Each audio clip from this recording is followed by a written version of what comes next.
Hello viewers, welcome to our channel. నేను మీ Charan Parimi. TTD చైర్మన్గా ఎవరు ఎన్నికయ్యారు?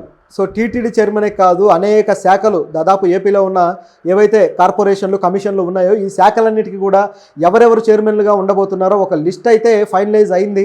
సో ఆ లిస్టు ప్రస్తుతానికి బయటకు వచ్చింది. ఆ లిస్టు గురించి మనం మాట్లాడదాం, ఎవరున్నారు ఏంటి అని. మనం ఊహించిన వ్యక్తులు, అలాగే ఊహించిన వ్యక్తులు కూడా దీంట్లో చోటు చేసుకున్నారు. ముఖ్యంగా టీటీడీ అనేది మొత్తం ఆంధ్రప్రదేశ్ రాష్ట్రానికి సంబంధించి ముఖ్యంగా ఈ కమిషన్ల విషయంలో ఏవైతే నామినేటెడ్ పోస్టులు ఉంటాయో ఈ నామినేటెడ్ పోస్టులకు సంబంధించి అత్యున్నత పోస్ట్ అని చెప్పొచ్చు. సో ఆ అత్యున్నతమైన పోస్టు కోసం అనేక మంది తమ లాబింగ్లు చేయడం కావచ్చు, తమ ప్రయత్నాలు తాము చేసుకుంటూ వచ్చారు. గత ప్రభుత్వాల్లోనూ అలాగే ఉంటుంది, ఈ ప్రభుత్వంలోనూ అదే విధంగా జరుగుతూ ఉంది. ఇది చాలా కామన్ అనమాట. అయితే ప్రభుత్వానికి ఎవరైతే కాస్త హెల్ప్ చేస్తూ వస్తారో, అంటే బయట నుంచి కావచ్చు, ప్రభుత్వం లోపల నుంచి కావచ్చు, ఏదో విధంగా ప్రభుత్వానికి అంటే ఆ పార్టీకి గట్టిగా సపోర్ట్ చేస్తూ వచ్చిన వ్యక్తులకి వాళ్ళ అధికారంలోకి వచ్చిన తర్వాత ఈ టీటీడీ పదవులు, అలాగే కమిషన్ల చైర్మన్ల పదవులు ఇవన్నీ కూడా అప్పచెప్తూ వస్తుంటారనమాట. ఇది ఒక పొలిటికల్ స్ట్రాటజీ. అంటే అందరినీ అసంతృప్తి పరచకుండా, అంటే అందరికీ మంత్రి పదవులు ఇవ్వలేరు కదా, అందరినీ క్యాబినెట్లో కూర్చోబెట్టలేరు కదా, కాబట్టి వాళ్ళకి ఏదో ఒకటి సాటిస్ఫై అవ్వాలి, వాళ్ళ లీడర్షిప్ ప్రాంతంలో వాళ్ళ లీడర్షిప్ని కాపాడాలి. సో దీనికోసం ఈ విధంగా చేస్తూ వస్తుంటారు. అయితే ఈ టీటీడీకి సంబంధించి ఒక వ్యక్తి పేరు బాగా వినపడుతుంది. ఒక మీడియా అధినేతకి ఇస్తారు అని వినపడుతుంది. అలాగే నాగబాబు గారి పేరు కూడా వినపడుతుంది. సో నాగబాబు గారు జనసేనలో పవన్ కళ్యాణ్ గారికి సంబంధించిన ప్రతి విషయాన్ని ఆయన పట్టించుకున్నారు. అంటే గ్రామ స్థాయిలో కూడా కార్యకర్తలతో కలిసి ఆయన మీటింగులు, సదస్సులు అరేంజ్ చేసి ఒక లీడర్షిప్ని ఆ ప్రాంతంలో డెవలప్ చేస్తూ వచ్చారు. ఎందుకంటే గ్రామాల్లో పార్టీ బలంగా ఉంటేనే అన్ని ప్రాంతాల్లో బలంగా ఉన్నట్టు, ఆ పార్టీకి అంటూ నిజంగానే వేళ్ళు బలంగా ఉన్నట్టు. అంటే ఒక చెట్టు, పార్టీ అనే ఒక చెట్టు బలంగా ఉండాలంటే గ్రామ స్థాయిలో దాని వేర్లు బలంగా ఉండాలి. అప్పుడు మాత్రమే అది మంచి ఫలాలు ఇవ్వగలుగుతుంది. సో అటువంటి ఫలాలు ఇప్పుడు అందుకున్నారనమాట. అయితే దీనికి ఇప్పుడు నాగబాబు గారి కృషి, ఏ వివాదం వచ్చినా ఆయన ముందుండి నడిపించడము, ఆయన ముందుండి సాల్వ్ చేయడము, ఇలాంటివన్నీ చేస్తూ వచ్చారు. ప్రతి నాయకుడికి రైట్ అండ్ లెఫ్ట్ పర్సన్స్ ఉంటూనే ఉంటారు, అంటే కుడి భుజం ఎడమ భుజం లాగా. అయితే నాగబాబు గారు గతంలో అయితే నాదెండ్ల మనోహర్ గారు ఎప్పుడు పవన్ కళ్యాణ్ గారి కుడి భుజంలా ఉండేవారు. ఎప్పుడైతే నాగబాబు గారు ఎంట్రీ ఇచ్చారో ఆయన ఎడమ భుజానికి వచ్చారు, ఈయన కుడి భుజానికి వెళ్ళారు. సో అట్లా అయిపోయింది. అంటే ప్రతి విషయాన్ని కూడా నాగబాబు గారు డీల్ చేసే ఇదికి తెచ్చుకున్నారు. దాంతోపాటు పెద్ద పెద్ద సెలబ్రిటీలు కావచ్చు, అలాగే ప్రతిపక్షాల్లో ఎంత పెద్ద వ్యక్తి అయినా సరే ఏమాత్రం మొహమాట పడకుండా విమర్శించే కెపాసిటీ నాగబాబు గారికి ఉంది. అది నాదెండ్ల మనోహర్ గారికి ఆ స్థాయి, అంటే ఆ విధంగా విమర్శించరు. ఆయన కాస్త డిప్లొమాటిక్ పద్ధతిలో వెళ్తూ ఉంటుంది. సో ఈయనైతే గట్టిగా మాట్లాడతాడు. అట్లా పవన్ కళ్యాణ్కి మైలేజ్ ఇచ్చి చివరికి ఆ పార్టీ గెలిచింది కాబట్టి. అయితే ఈయన పోటీ కూడా చేయలేదు. గతంలో ఎంపీగా పోటీ చేసి ఓడిపోయారు, సరే ఈసారి అయితే పోటీ కూడా చేయలేదు. సో ఆయనకంటూ ఒక న్యాయం జరగాలి కాబట్టి పవన్ కళ్యాణ్ గారు చంద్రబాబు గారి దగ్గర తన అన్నకి పదవి కావాల్సిందే అని చెప్పి ప్రతిపాదన అయితే పెట్టారు. అయితే ఏ పదవి అనేది ప్రశ్న. అది ఇప్పటిదాకా వచ్చిన వార్తల ప్రకారం టీటీడీ చైర్మన్ పదవి ఇస్తారు అని చెప్పేసి డిస్కషన్ అయితే వచ్చింది. కానీ ఇప్పుడు అక్కడ నుంచి ఆయన పేరునైతే తొలగించడం జరిగింది. సో ఈ చైర్మన్ పదవి బీఆర్ నాయుడు గారికి ఇవ్వబోతున్నారు అనేది వార్త. ఒక మీడియా అధినేత. సో ఇప్పుడు వాళ్ళ ఛానల్లో పెద్ద రచ్చే జరుగుతుంది వేణుస్వామి దానికి సంబంధించిన గురించి, అందరికీ తెలిసిందే. సో దీంట్లో ఆయన పేరు కూడా బయటకు వచ్చింది. అయితే ఇప్పుడు ఆయనకి ఇవ్వబోతున్నారు. సో ఈ ఛానల్ రచ్చ అనేది ఇంకా క్లోజ్ అవ్వబోతుంది కొద్ది రోజుల్లో, అంటే రేపు ఎల్లుండిలో క్లోజ్ అయిపోద్ది.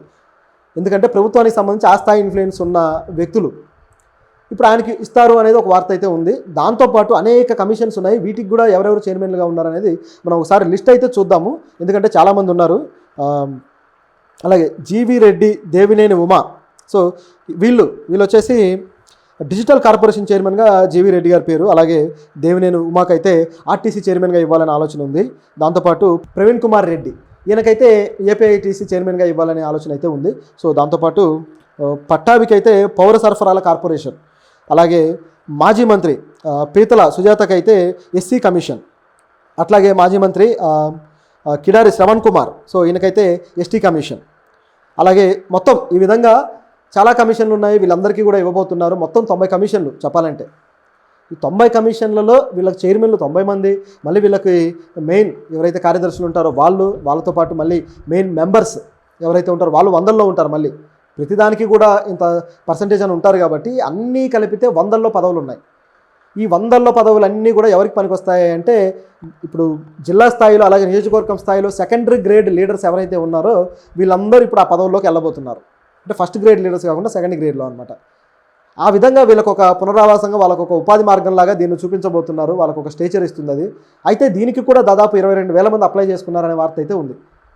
22,000 మందిలో అంటే మళ్ళీ దాంట్లో నుంచి ఏరాలన్నమాట, ఎవరికి ఇవ్వాలి, ఎవరిని సంతృప్తిపరచాలి అన్నట్టుగా.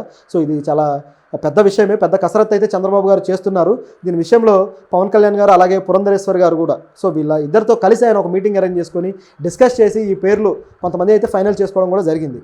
ఎందుకంటే ఈ కూటమి ప్రభుత్వంలో జనసేనకి ఎంత పాత్ర ఉందో అలాగే బీజేపీకి కూడా అంతే పాత్ర ఉంది కాబట్టి సో బీజేపీ అధ్యక్షులను పిలిచారు. సో డిస్కషన్ అయితే జరిగింది. బీజేపీ తరపు నుంచి ఎవరెవరిని ప్రతిపాదించారనేది అయితే మనకి ఇంకా తెలియాల్సి ఉంది. సో ఈ కాకుండా ఇంకా సర్ప్రైజింగ్ పేర్లు కూడా కొన్ని రాబోతున్నాయి. సో అవన్నీ వచ్చిన తర్వాత మళ్ళీ దీని మీద మనం డిస్కస్ చేద్దాం. అయితే ఇందులో కేవలం జనసేన పార్టీ తరపు నుంచి చూస్తే మాత్రం ఒక నాగబాబు గారి పేరు తప్ప ఎవరి పేరు కనిపించడం లేదు. మిగతా వాళ్ళందరూ కూడా టీడీపీ నుంచి ఉన్న వాళ్ళే, ఈ చైర్మన్లందరూ కూడా. సో ఈ చైర్మన్లందరినీ గమనించి చూస్తే మరి టీడీపీకి అత్యధిక ప్రయారిటీ వెళ్ళిపోతుందా, ఈ జనసేన మరి వదిలేసుకుందా, లేకపోతే కాంప్రమైజ్ అయ్యిందా, ఏం జరిగింది, లేకపోతే జనసేనని కంట్రోల్ చేశారా అనే ప్రశ్న అయితే ఇక్కడ వస్తుంది.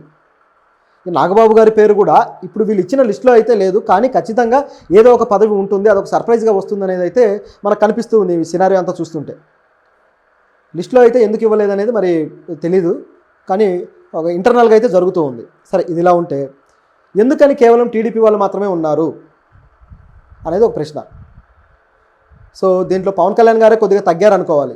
ఎందుకంటే ఆయనకు 5 మంత్రి పదవులు అలాగే తన పార్టీ తరపు నుంచి కూడా కొంతమంది లీడర్స్కు మంచి స్థాయి కల్పించారు కాబట్టి కాస్త తగ్గారేమో అనిపిస్తుంది. లేక నెక్స్ట్ టర్మ్ ఏమైనా ఎమ్మెల్సీలు కొంతమంది టర్మ్ పీరియడ్ అయిపోయిన తర్వాత ఎమ్మెల్సీలు ఏవైతే నామినేటెడ్ పోస్టులు ఉంటాయో వీటి కోసం ఏమైనా దృష్టి పెట్టారేమో అనే డౌట్ కూడా ఉంది. ఒకవేళ అవి దృష్టి పెట్టినా కూడా అది కూడా బాగానే ఉంటుంది. ఎందుకంటే ఆ బ్యాలెన్స్ లేకపోతే మాత్రం మళ్ళీ కుంటుపడ్డట్టే, ఆ కూటమికి మళ్ళీ కాస్త తేడాలు వచ్చేసినట్టుగా కనిపిస్తుంది. కాబట్టి ఆ బ్యాలెన్స్ అయితే వీళ్ళు పాటిస్తారని అనిపిస్తుంది. ఇక ఈ కార్పొరేషన్ల సంగతి చూస్తే ఎస్సీ ఎస్టీ కార్పొరేషన్, ఈ 2 కార్పొరేషన్లు నాకు చాలా కాలం నుంచి ఒక సందేహం అనమాట. ఎందుకంటే ఈ కార్పొరేషన్లు అధ్యక్షులు ఉంటారు, చైర్మన్లు ఉంటారు, పేర్లు ఉంటాయి, కానీ వీళ్ళు నిజంగా గ్రామ స్థాయిలో లేకపోతే గ్రౌండ్ లెవెల్లో ఏం పని చేస్తున్నారు అనేది నేను చాలా కాలం గమనిస్తూ వస్తున్నా. చదువుకునేటప్పటి నుంచి కూడా నాకు ఎప్పుడు క్వశ్చనే, వీళ్ళ వల్ల బాగుపడ్డ ఎస్టీలు కానీ ఎస్సీలు కానీ నాకైతే కనిపించట్లేదు. అయితే ఈ కమిషన్లు అవసరం లేదా అని కాదు, కమిషన్లు చేయాల్సిన పనులు, దాని బాధ్యతలు చాలా ఉన్నాయన్నమాట. అంటే ఇన్ని ఉంటాయి, కానీ వీళ్ళు చేసే పని మాత్రం ఇంత. సో అందువల్ల ఈ ఏవైతే దళిత వర్గాలు ఉన్నాయో లేకపోతే ఎస్టీ వర్గాలు ఉన్నాయో వీళ్ళకి సరైన ముఖ్యంగా వాళ్ళకి సొంతంగా ఉపాధి అవకాశాలు క్రియేట్ చేయడానికి ఏమాత్రం అవకాశాలు కల్పించకుండా కుంటుపడేలా చేస్తుంది ఈ కమిషన్లు. ఈ కమిషన్లే ఈ బ్యాక్లాగ్ ఏవైతే లోన్స్ ఉంటాయో వీటిని శాంక్షన్ చేయాల్సింది వీళ్ళే కుటీర పరిశ్రమలు ఉపాధి అవకాశాలు కల్పించాల్సింది వీళ్ళే. అలాగే వీళ్ళు దళిత విద్యార్థులకి ఏవైతే కోచింగ్ సెంటర్స్ ఉంటాయో లేకపోతే ఏవైతే గ్రూప్స్ కావచ్చు ఇలాంటి వాటికి వాళ్ళని మోటివేట్ చేసి ముందుకు తీసుకెళ్లాల్సింది వీళ్ళే. అలాగే దళిత విద్యార్థులకు సంబంధించిన మౌలిక సదుపాయాలు ముఖ్యంగా అలాంటివన్నీ కూడా చూడాల్సింది వీళ్ళే. కానీ గమనించి చూస్తే ఎక్కడ కూడా దీనికి సంబంధించిన యాక్టివిటీస్ కనపడ్డట్టు నాకైతే చూడలేదు. ఇక గత ప్రభుత్వంలో అయితే ఇంకా మరీ నాసిరకం, అసలు ఈ చైర్మన్లు ఎవరైతే ఉన్నారో కమిషన్ల చైర్మన్లు దిష్టి బొమ్మల్లాగా అక్కడ ఉన్నారు.